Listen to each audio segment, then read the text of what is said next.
Have you ever felt that strange distance growing between you and others, but couldn't figure out why? What if the very habits you think make you authentic are actually building invisible walls around you? Have you ever wondered if you're doing things that quietly push people away, but no one dares to tell you? As we grow older, we begin to settle into certain habits. Some are comforting, even wise, but others can turn into blind spots. You might think you're simply being yourself, but the truth is, the people around you notice. And while they may not say anything, those habits can quietly impact how you're perceived by family, friends, and even strangers. Imagine having the power to see yourself through others' eyes, to understand exactly what makes them step closer or pull away. That knowledge could transform every relationship in your life. In this video, we're going to uncover 12 uncomfortable behaviors you might be developing in older age that everyone notices but no one tells you. And I don't mean uncomfortable in the physical sense. I'm talking about the kinds of behaviors that slowly wear down your dignity, isolate you from others, and chip away at the grace and respect you've earned over a lifetime. Each of these signs will challenge you to reflect, not to judge yourself harshly, but to gently hold a mirror up and ask, is this still serving me, or is it pushing people away? What you'll discover might surprise you. Some of these behaviors may be showing up in ways you never realized, affecting connections you deeply value. And here's the good news. Most of these habits are completely fixable. The first step is simply becoming aware. By the end of this video, you'll not only know what to look out for, but also how to carry yourself with more confidence, clarity, and grace in your later years. So stay with me until the end, because you may realize that a few small changes could make a huge difference in how others experience you, and, more importantly, how you experience yourself. Let's begin. Neglecting personal hygiene. One of the first things people silently pick up on, but rarely mention, is when someone stops taking care of their hygiene. And I'm not talking about major neglect either. It's the little things. Wearing clothes that look like they've been worn 3 days in a row, hair that hasn't been brushed, fingernails that grow just a little too long, a faint smell that lingers after you leave the room. These may seem small, but they speak volumes. Think about someone whose presence always makes you feel comfortable versus someone who makes you unconsciously create distance. The difference often comes down to these subtle cues of self-care that send powerful messages before a single word is spoken. See, hygiene isn't just about cleanliness. It's about how we carry ourselves. In our younger years, we usually maintain these habits without even thinking. But as we get older, energy decreases, routines change, and some people start to feel like, what's the point? And that shift is subtle, but the people around you notice. They may not tell you outright because they don't want to embarrass you. Especially younger family members. They don't know how to bring it up without hurting your feelings. So instead, they simply adjust. They sit a little farther away. They shorten the visit. They stop giving hugs. But what they're really reacting to isn't you. It's the message your self-care is sending. It tells them you've given up a little, that maybe you don't value yourself as much as you once did. And here's the part no one says out loud. When you stop taking care of yourself, people unconsciously stop treating you with the same level of warmth and respect. Now, this doesn't mean you have to dress like a fashion model or wear cologne every day. But a fresh shirt, clean hair, and trimmed nails go a long way. They tell the world, I'm still here, I still care, I still respect myself and you. The truth is, people respond to your energy before they respond to your words. And hygiene is one of the clearest reflections of that energy. When you take care of yourself, it quietly invites others to treat you with kindness, closeness, and dignity. And that's a message worth sending. Speaking without a filter, what if the very words you believe show your wisdom are actually creating walls between you and those you love most? The freedom to speak your mind comes with hidden costs few people will ever tell you about. As we age, something curious tends to happen. The inner voice that once said, "Maybe don't say that out loud," gets a little quieter and sometimes disappears altogether. You start speaking your mind more freely, maybe even proudly thinking, "I've earned the right to say whatever I want." And while that may feel freeing, the people around you often feel something very different: discomfort. You see, there's a fine line between honesty and bluntness. And over time, if you find yourself saying things that make people pause, shift in their chairs, or avoid eye contact, it might be a sign that what's coming out isn't just truth, it's harshness. Maybe you've caught yourself making remarks about someone's weight, appearance, relationship, or even how they're raising their kids. Maybe you've brushed it off with a laugh and said, "I'm just being honest," or "Back in my day, we weren't so sensitive." But here's the reality. Honesty without kindness just sounds like criticism, and the people on the receiving end, they rarely tell you. They just start pulling back. You'll notice they stop inviting you to certain gatherings, or they don't stay on the phone as long. They love you, but they're trying to protect themselves from the sting of those small, thoughtless remarks. Now, this doesn't mean you need to censor every word or walk on eggshells, but it does mean pausing before you speak and asking, is this helpful? Is this kind? Because sometimes what feels like speaking your truth is actually just releasing frustration, and it lands harder than you realize.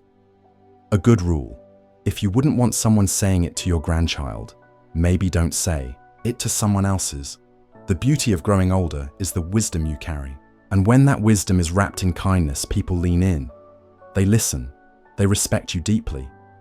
But when it comes coated in judgment, they start tuning out. Even if your intentions are good, your words still have power, maybe now more than ever. Use them to build connection, not create distance. If you're still watching this video and finding these insights valuable, please comment number 2 below to let me know you're here. And if you haven't subscribed yet, I recommend you subscribe and turn on the bell so you don't miss any videos. Your support helps us continue creating good content to inform and inspire you. Frey. Wearing clothes that don't fit anymore. There's a silent conversation your appearance has with the world every day. One that either opens doors or quietly closes them. The shocking truth is that what you see as comfortable might be sending signals you never intended. There's a certain comfort in routines, eating the same breakfast, walking the same path, wearing the same clothes you've had for years. And there's nothing wrong with consistency. But when it comes to clothing, what once looked classic can, over time, begin to feel careless. You may not notice it yourself, but the way your clothes fit, or don't, says a lot about how connected you are to the present moment. Pants that hang too loose, shirts that cling too tight, outdated styles from 20 years ago, or shoes that have long since lost their shape. These aren't just fashion choices, they quietly send a message that you've stopped paying attention. And while no one will come out and say it, they notice. It's not about following trends or trying to dress like someone half your age. It's about showing the world that you still see yourself as someone worth looking after. When people see an older adult in clothing that fits well, looks cared for, and reflects a sense of self-respect, they feel something instantly: admiration. It tells them this person still shows up in the world, not out of vanity, but dignity. Think about it. Would you wear the same suit to a job interview that you wore 25 years ago? Probably not. The same idea applies to everyday life. Our bodies change, our coloring shifts, and our energy evolves. Dressing in a way that reflects your current self, not your past, shows emotional presence and self-awareness. Now, I've heard some folks say, "What do I care what people think? I'm comfortable." And that's fair, but being comfortable and being dismissive aren't the same. You can be comfortable and put together. You can be relaxed and respectful of your appearance. Even something as simple as upgrading to a well-fitting pair of jeans or choosing a shirt that brings out your natural colors can change the way people respond to you. Not because of the fabric, but because of what it represents. That you're still engaged, still aware, still proud of who you are today. People won't compliment you directly. They may not even mention it at all. but they notice. They smile a little more. They treat you with a touch more reverence because, like it or not, the way we dress is the first thing the world sees. And even in old age, that first impression still matters. Interrupting or dominating conversations. Have you noticed the subtle shift in people's energy when you speak? The slight glances they exchange. What if the very stories you think are connecting you are actually creating distance no one will ever mention? We all want to be heard, especially in our later years, when we've lived through enough experiences to know a thing or two. But sometimes, in that desire to share what we know, or to make sure our point is clear, we forget to leave room for others. It can start subtly. You're in a conversation, and someone brings up a topic you've dealt with before. You jump in. You offer a story. You start explaining what they should do. Before you know it, 10 minutes have passed, and no one else has spoken. What's tricky about this habit is that it doesn't come from a bad place. Most of the time, it's rooted in a genuine desire to help. But here's the problem. When we take up too much conversational space, we unintentionally silence the very people we care about, and they won't tell you that you're doing it. Instead, they'll start drifting away. They'll stop calling as often. They'll keep conversations shorter. You'll feel the distance, but you won't always know where it came from. People want to feel seen and heard, not lectured. And when every conversation starts to feel like a one-way street, it quietly wears down the relationship, especially with younger adults or grandchildren who already may feel a little unsure of how to connect with someone from another generation. It's not about saying less, it's about listening more. Letting there be pauses, asking more questions than you answer, and resisting the urge to jump in with advice unless it's asked for. One of the most powerful things an older person can do in a conversation is to hold back just enough to let others fully express themselves.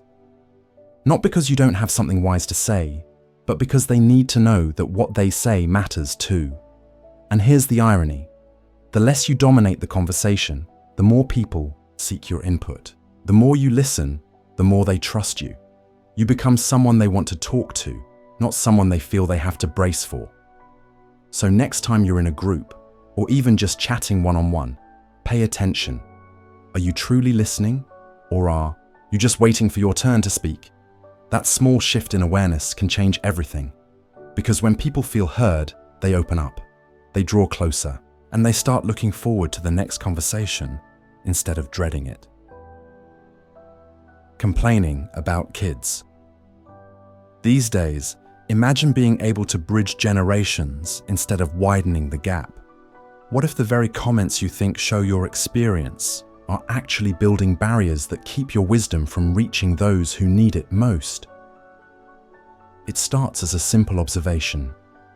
You see a teenager glued to their phone and think, back in my day, we actually talked to each other. You hear someone in their 30s making a decision you disagree with and think they have no idea how the real world works. And before you know it, these thoughts start slipping out in conversations with friends, with family, even with strangers. You may not realize it, but when you constantly criticize younger generations, it sends a powerful and often damaging message. It tells the people around you, especially your children and grandchildren, that you're not interested in understanding them, that you're stuck in a time that no longer exists. Now here's the uncomfortable truth. Every generation thinks the one coming up behind them is missing something. That's nothing new, but when that criticism becomes your default, it doesn't make people see you as wise. It makes them see you as bitter. You might mean it as a joke. You might think you're just pointing out the obvious, but to the people hearing it, especially those under 50, it often feels like rejection, like you're dismissing their entire world, their values, their way of life. And the result? They stop opening up. They keep things light. They avoid deeper conversations because they're bracing for judgment. Even when they love you, they start keeping a part of themselves at a distance. Now, that doesn't mean you have to agree with everything. Younger folks do. It doesn't mean you have to embrace every new trend or idea. But what it does mean is choosing curiosity over criticism. asking instead of assuming. When you shift from saying, "These kids today have it easy," to asking, "What's it like trying to find your way in this world?" you open the door to connection. You create space for dialogue, not division. Remember, your value doesn't come from comparing the past to the present. It comes from bridging them, from being the steady hand that reaches across generations, not the voice that shouts from behind. And believe it or not, when younger people feel respected by you, they listen more, they ask questions, they come to you not because they have to, but because they want to. You become not just the elder in the room, but the one they admire, trust, and turn to, not for lectures, but for wisdom that listens first, then speaks. That's real influence. And it starts with letting go of the need to be right about how it used to be and leaning into who you can still be right now. If you're still watching this video and finding these insights valuable, please comment number 5 below to let me know you're here. And if you haven't subscribed yet, I recommend you subscribe and turn on the bell so you don't miss any videos. Your support helps us continue creating good content to inform and inspire you. Now, let's move forward. 6. Ignoring modern etiquette. What if the small habits you don't even notice are creating first impressions you can't control? In a world of silent social rules, could you be sending messages you never meant to send? There's a kind of social awareness that often goes unnoticed until it's not there. Things like speaking loudly on your phone in public, standing too close, in line, or playing a video without headphones in a waiting room. Small behaviors, sure, but they can have a big impact on how others perceive you. Now, these things might not have been a big deal decades ago. Back then, people were more tolerant of loud conversations or unexpected behavior, but times change. Expectations shift, and what used to be considered harmless now makes people quietly uncomfortable. And here's the tricky part. You may not even realize you're doing it. No one pulls you aside and says, "Hey, could you turn that down?" Or, "Do you mind stepping back a little?" Instead, they'll give you a look, or avoid eye contact, or move to another seat. It's not personal, but it is real. And whether it's on the subway, in a coffee shop, or even just walking through a store, these little breaches of what people now consider common courtesy send a message. They say, "I'm not aware of how I affect others." And the truth is, people don't always give older adults the benefit of the doubt. They often assume you should know better. So when they see these behaviors, they don't chalk it up to misunderstanding. They chalk it up to disregard. That's not the legacy you want to leave. Unfortunately, it's one of the easiest things to fix. Start noticing how people around you behave in public spaces, how they manage their volume, how they navigate personal space, how they engage with technology when others are around. Modern etiquette isn't about being uptight. It's about being considerate. It shows that you're still tuned into the world, still engaged, still aware of the impact you have on others. And that awareness, it builds respect. It tells people, I may be older, but I'm still someone who pays attention, someone who adapts, someone who cares about how others feel. That doesn't just improve how strangers respond to you, it changes how your own family sees you too. Grandkids notice, neighbors notice, and their quiet admiration grows. Because in a world that's always rushing, someone who moves with awareness, who carries themselves with subtle dignity, stands out more than ever. Oversharing medical problems have. You ever wondered why certain conversations seem to drain the energy from the room? What if the very topics you think build connection are actually creating an invisible wall between you and those you love most? We've all heard the joke. Get a few older folks together, and the conversation turns into a contest of who's got the worst knee, the highest blood pressure, or the most medications lined up on the bathroom shelf. And while it may seem like harmless talk, or even a way to relate, constantly bringing up your health issues can slowly wear down the energy of those around you. Here's the thing. Everyone knows that getting older comes with its fair share of physical challenges. You don't have to pretend everything's perfect. But when your conversations always circle back to what hurts, what the doctor said, or what's next on the surgery list, people start to feel like they're in a waiting room, not a relationship. Especially for younger family members, these topics can feel overwhelming. They may not know how to respond, or they may feel helpless hearing about things they can't fix. So instead of leaning in, they back away. Not out of disrespect, but out of quiet exhaustion. You deserve empathy. You deserve to be heard. But when that becomes the centerpiece of how you relate to others, it changes the dynamic.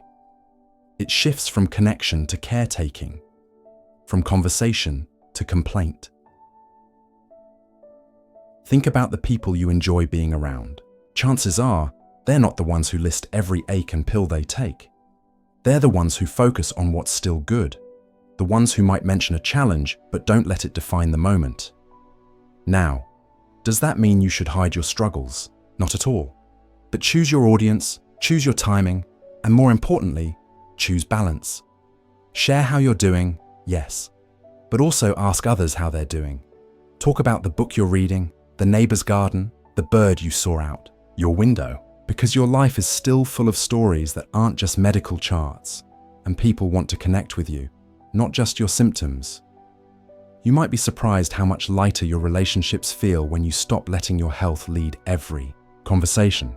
When you focus on what you can do, what you enjoy doing, and what still sparks a smile, you don't just feel better, you help others feel better too. And in a world that already feels heavy, being someone who lifts the room, even a little, is a beautiful kind of medicine, all its own. Being stubborn. About outdated beliefs. What if the very beliefs you hold most firmly are silently labeling you as someone who can't be trusted with honest conversation? The hidden cost of certainty might be higher than you think. One of the hardest things to notice in ourselves, especially as we age, is when our beliefs start turning into walls instead of windows. We hold on to ideas that once served us well, principles that shaped how we raised our families, ran our businesses, and made sense of the world. But over time, if we're not careful, those beliefs can harden into absolutes that no longer reflect the world we're living in now. You might find yourself saying things like, "That's just how it is," or "People are too sensitive these days," or "I don't care what the science says, I know what's right." And while you may feel confident in your views, what others often hear is something very different. Resistance. The truth is, the world has changed, and it's still changing. Technology, culture, gender roles, mental health awareness, the way we communicate, it's all evolving fast. And when we dig our heels in and refuse to even consider another perspective, it doesn't come across as wisdom, it comes across as unwillingness. Younger generations notice this, and again, they usually won't confront you directly. But inside, they quietly label you as someone they can't talk to about certain things, someone who won't understand, someone who doesn't want to. And that's a real loss, because whether it's your grandchild questioning traditional careers or your neighbor living a lifestyle you don't fully understand, there's so much connection possible when curiosity replaces judgment. Now, staying open doesn't mean you abandon your values. It means you're willing to update your understanding without compromising who you are. It means making room at the table for new ideas, even if you don't agree with all of them. And here's something else. Stubbornness often hides fear. Fear of losing relevance. Fear of being left behind. Fear that if we let go of old beliefs, we lose a piece of ourselves. But the truth is, your relevance doesn't come from how firmly you hold on to the past. It comes from how courageously you meet the present. When you're able to say, "I never thought of it that way," or "Tell me more about what that means to you," you open doors and people walk through them. They feel safe. And the beautiful part is, sometimes you do change your mind. Sometimes the younger person you're listening to turns out to be right in ways you hadn't imagined. And that humility, that willingness, that's what makes people truly admire you. Not because you had all the answers, but because you stayed a student of life, even in old age. That's rare, and it's powerful. If you're still watching this video and finding these insights valuable, please comment number 8 below to let me know you're here. And if you haven't subscribed yet, I recommend you subscribe and turn on the bell so you don't miss any videos. Your support helps us continue creating good content to inform and inspire you. Now, let's move forward. Walking or moving without awareness of space. Have you ever felt the subtle tension in public spaces when someone disrupts the flow? What if that someone is you, and the message you're sending is one you never intended to share? As we age, our pace changes.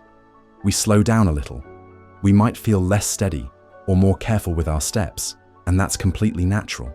But what often happens without us realizing it is that we become less aware of how our movements affect the people around us. You've probably seen it.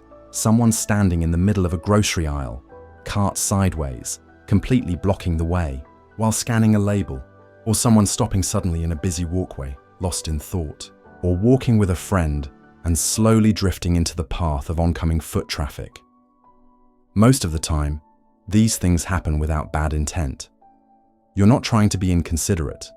You're simply focused on your own task, but to the people around you, especially those in a hurry or navigating tight spaces, it feels like friction, like you're creating small obstacles that make their day a little harder. And here's the key part.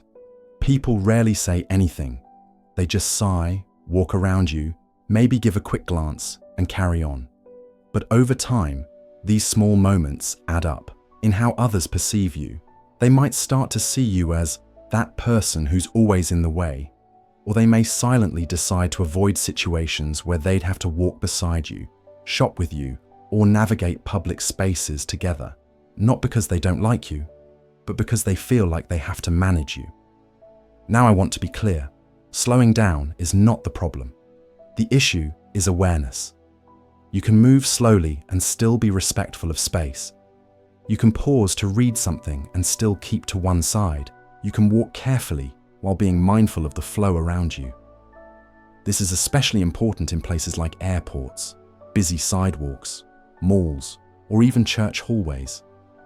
These are shared spaces, and being considerate in them sends a strong message that you're still paying attention, that you still care about how you impact others. In fact, this kind of awareness is a subtle form of grace. It tells people you're not just focused inward. You're present, thoughtful, and kind. And the truth is, most people aren't expecting perfection. They're just hoping for a little effort, a little awareness, a little consideration. When you show that, you stand out. Not as a slower person, but as a considerate one. Someone who still moves through the world with dignity and a quiet sense of responsibility. And that kind of presence, it's more powerful than you might realize. Making jokes that don't age. Well, what if your sense of humor isn't coming across the way you think it is? The laughter you hear might be hiding discomfort no one will ever tell you about. And the cost could be deeper connections with those you love most. A good sense of humor is one of the best things you can carry into old age. It keeps you light, keeps others comfortable, and helps ease tension in even the hardest moments. But not all humor ages gracefully. And some jokes, especially the ones that once got a laugh decades ago, can quietly push people away today. You might be joking the way you always have. A little sarcasm here, a teasing remark there, maybe a comment that plays off old stereotypes or pokes fun at someone's background, appearance, or choices. You might even laugh as you say it and follow up with, "I'm just messing with you," or "Come on, lighten up." But here's what's changed: the world around you. And while humor used to rely on poking fun at differences, today people are far more sensitive to how words land, especially when they come from someone older. Younger folks, especially, are navigating a culture that emphasizes inclusion, empathy, and respect for diverse experiences. When a joke feels out of step with those values, it doesn't come across as funny. It comes across as disconnected or, worse, disrespectful. And they probably won't tell you. They'll just laugh politely, then avoid getting too close. You'll feel the distance, but maybe not understand where it came from.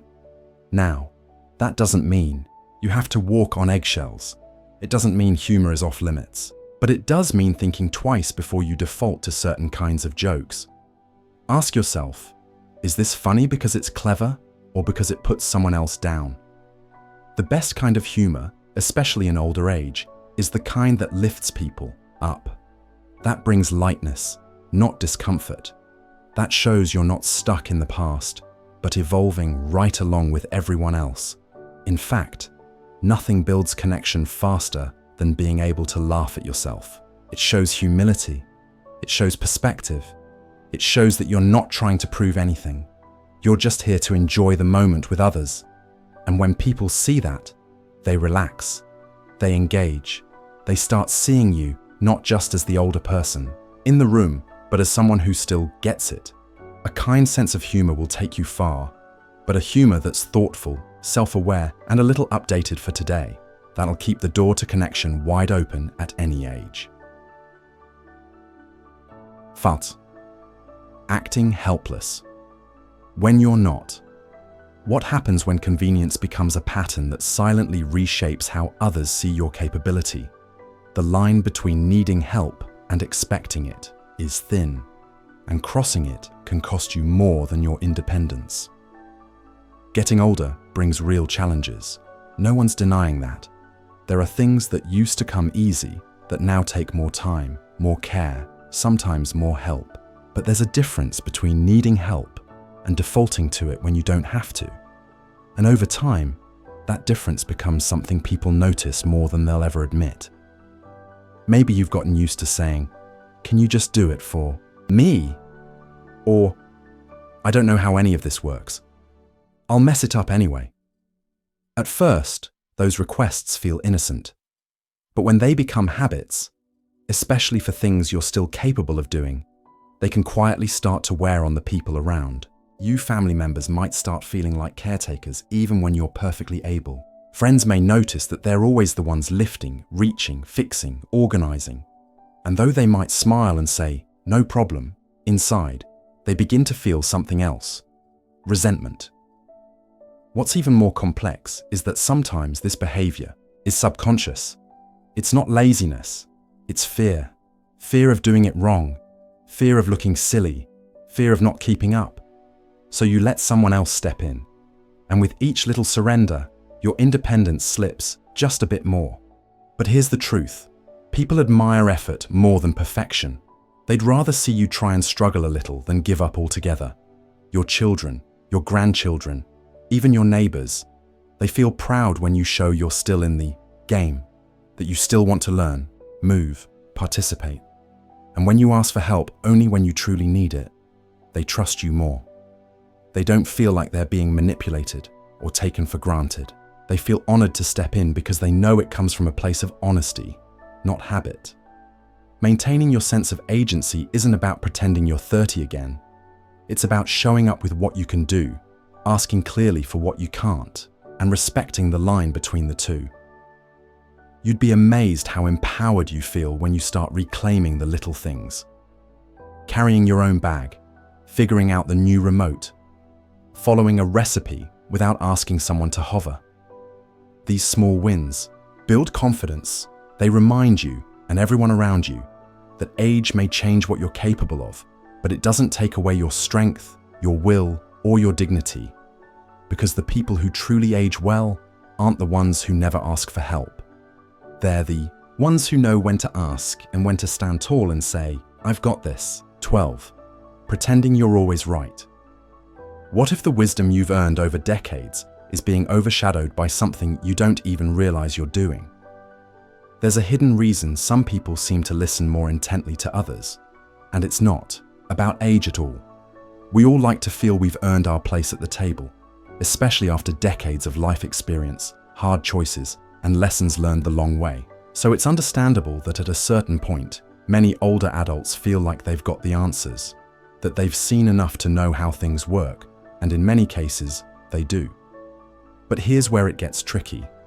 When the need to be right overshadows the need to connect, people stop listening.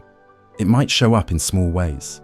Correcting someone's story at dinner, insisting your way of doing something is the only way that makes sense. rolling your eyes at new ideas or brushing off someone else's opinion with, "Trust me, I know better." At first, others may shrug it off. They might even laugh. But over time, being around someone who always has to be right becomes exhausting. People start avoiding meaningful conversations. They withhold their thoughts. They stop challenging you, not because you convince them, but because it's just easier to stay quiet. The irony is, many older folks don't do this to be arrogant. They do it to feel safe, to feel like they still have authority in a world that's changing quickly around them. But when being right becomes more important than being kind or curious, it backfires. Being wise doesn't mean having all the answers. It means knowing when to offer your perspective and when to let someone else explore theirs. It means holding your opinions with confidence, but also with openness. Because here's the truth. Most people don't say out loud. The people we admire most aren't the ones who correct us. They're the ones who listen, reflect, and gently invite us to think differently without forcing it. When you stop trying to win every discussion, people actually start coming to you more. They ask your opinion. They value your feedback. Not because you dominate the room, but because your words carry calm, thoughtful weight. And when you do speak, because you don't speak just to win, your voice lands deeper. It sticks. It matters. In the end, the need to be right fades. What lasts is how you made people feel. And when you leave space for others to be heard, challenged, and uplifted, your presence becomes something they truly treasure, not tolerate. Final thoughts. What if today could be the beginning of deeper connections with everyone around you? Small shifts in awareness can create ripples that transform not just how others see you, but how fully you experience your own life. Now that we've gone through these 12 behaviors, take a moment to reflect, gently, without judgment. Which of these habits have quietly crept into your daily life? Which ones caught you by surprise? And which do you feel ready to shift, even if just a little? This video wasn't meant to shame or criticize. It was created to give you something most people don't: honest insight wrapped in care. Because the truth is, these behaviors don't make you a bad person. They're simply blind spots, things that settle in over time without us noticing. And once we do notice, that's when real strength shows. Not in pretending they don't exist, but in saying, "I see it. I can do better. I still have the power to grow." That's what aging well is really about. Not clinging to the past, not resisting change, but stepping into each new day with self-awareness, grace, and the quiet strength of someone who still wants to connect, evolve, and be a source of warmth in other people's lives. So as you move forward, keep these signs in mind, not as a checklist, but as gentle reminders. Ways to keep showing up in the world with dignity, presence, and the kind of character that leaves others feeling respected, comfortable, and inspired. And remember, it's never too late to shift how you move through the world. Small changes in how you speak, listen, dress, joke, or interact can completely transform how people experience you and how you experience your own place in the world. Thank you for joining us today. We'd love to hear from